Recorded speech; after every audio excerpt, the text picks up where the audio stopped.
हम तो गईनी पियावा से हार छोटी ना नदी। हम तो गईनी पियावा से हार छोटी ना नदी। हार छोटी ना नदी हो, हार छोटी ना नदी हो, हार छोटी ना नदी। हम तो गईनी पियावा से हार छोटी ना नदी। हम तो गईनी पियावा से हार छोटी ना नदी।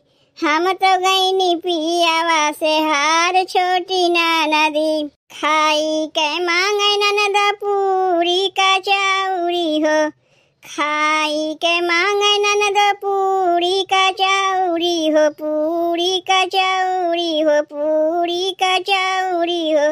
ऊपरा से चटनी अचार छोटी ना नदी। ऊपरा से चटनी अचार छोटी ना नदी।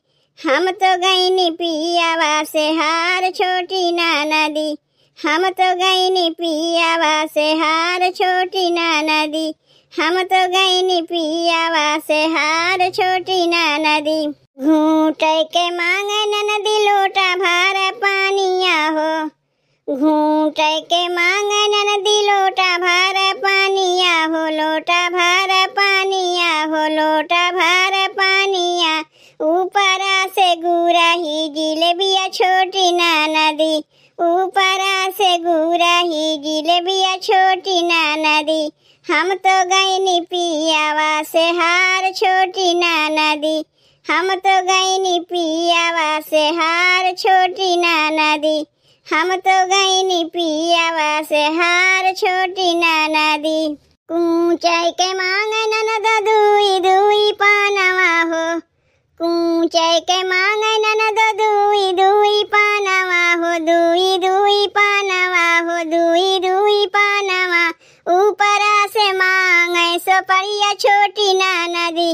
ऊपरा से मांगे सोपरिया छोटी ना नदी।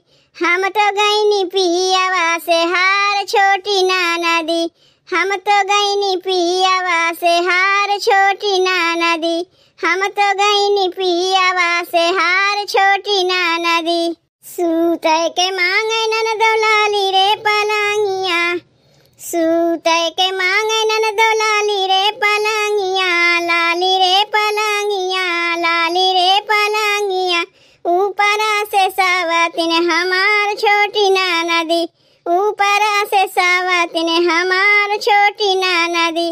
हम तो गईनी पियावा से हार छोटी ना नदी।